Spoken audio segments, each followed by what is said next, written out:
One भैंसा समझकर करोड़ों खर्च कर दिया और वो निकला देसी भैंसा। करोड़ों खर्च कर दिया गया। क्या किस्मत है इस भैंसे की। इसलिए ये खबर जिस वन भैंसे के लिए करोड़ों रुपए खर्च हुए, जिसको वन भैंसा बताकर सालों से देख रेख की जा रही थी, वो एक सामान्य भैंसा निकल गया है। हाँ, चूंकि करोड़ों रुपए खर्च कर दिया गया, ये इसलिए खबर है और इसलिए इस खबर को बताना चाहिए। छत्तीसगढ़ में वन विभाग की बड़ी लापरवाही सामने आई। ये दोनों तस्वीर देखिए ध्यान से। पहली तस्वीर वन भैंसे की है, जिसके 2 बड़े और घुमावदार सींग हैं। साथ ही यह एक मजबूत और भारी शरीर वाला जानवर है, जो इसको बाकी भैंसों से खास बनाता है। इस खूबी के चलते इसे छत्तीसगढ़ का राजकीय पशु बनाया गया है। अब दूसरी तस्वीर देखिए। इस भैंसे का नाम दीपासा है। दीपासा ही है ना भाई, बिपासा तो नहीं है, जिसे वन भैंसे का क्लोन बताया जा रहा है और जंगल सफारी में रखकर इस पर करोड़ों रुपए खर्च किए गए। लेकिन इस भैंसे के पास ना ही बड़ी सींग है और ना ही वन भैंसे जैसा शरीर है, क्योंकि ये वन भैंसा है ही नहीं, बल्कि सामान्य नस्ल का एक मुर्रा भैंसा है। एक सामान्य आदमी भी इन भैंसों के शारीरिक बनावट को देखकर अंतर बता सकता है, लेकिन वन विभाग को ये समझने में 11 साल लग गए। बदनामी के डर से वन विभाग इस भैंसे को अब सार्वजनिक नहीं कर रहा है और जंगल सफारी में कैद करके रखा गया है। जरा इससे जुड़े हमारे सहयोगी अनमोल तिवारी ने एक रिपोर्ट भेजी है, देखिए।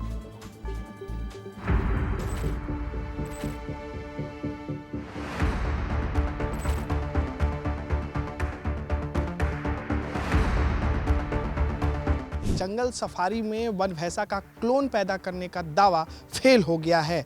जो भैंसा इस वक्त जंगल सफारी में मौजूद है वो वन भैंसा नहीं बल्कि सामान्य भैंसा है। सालों से जंगल सफारी में भैंसा को रखा गया है। बहुत गुप्त ढंग से जो है भैंसा को रखा गया है। सिर्फ अधिकारी ही जो है भैंसा को देख पाते हैं। ये सिंग घूमे हुए निकले, जो कि प्राथमिक रूप से जो है वन भैंसा नहीं दिख रही थी, तो उस कारण से ये विवाद उत्पन्न होने लग गया कि ये वन भैंसा नहीं है। हमारी जो क्लोनिंग की टेक्नोलॉजी है ये मतलब इस मामले में फेल हो गई है और ये एक साधारण मुर्रा भैंसा निकल गई है। पर वन विभाग जिस हिसाब से छुपाने का काम कर रहा है, उसको लेकर के और बड़ा शंका पैदा होती है कि उसको स्वीकार कर लेना चाहिए कि हाँ, ये एक मुर्रा भैंसा है।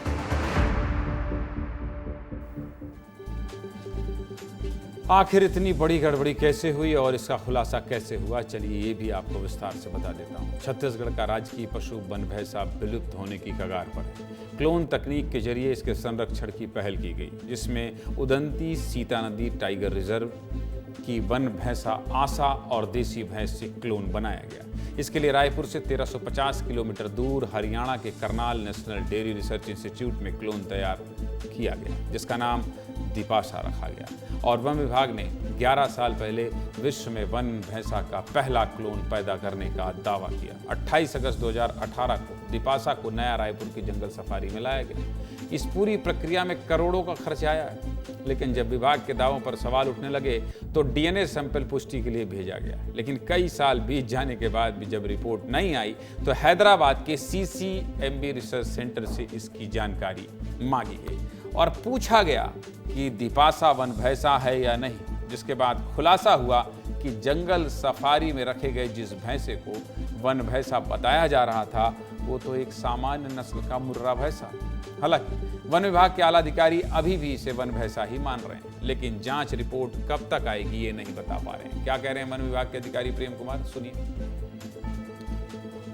वन भैंसा असली है, क्योंकि इसको क्लोनिंग प्रोसेस से NDRI इंस्टीट्यूट द्वारा तैयार किया गया है, तो इसमें तो कोई शक का सवाल नहीं है। दूँ कि 3 करोड़ की बात जो है वो 11 साल में इसी के ऊपर खर्च नहीं है। खर्च हुआ है उसको खाने पिलाने रख रखाव दवा दारू में खर्च हुआ है, जो कि हमारा रेगुलर काम है। 11 साल उसका हो गया है, अब सस्पेंस क्या है।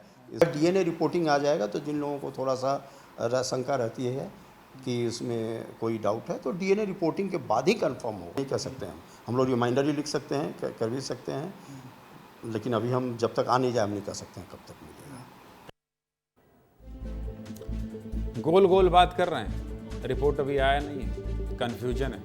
वन विभाग की बहुत बड़ी लापरवाही है ये। अगर 11 साल पहले क्लोन करवाने के पहले ही जांच की गई होती तो मामला यहाँ तक नहीं पहुँचता और दूध का दूध पानी का पानी हो गया होता। सब कुछ बता दिया।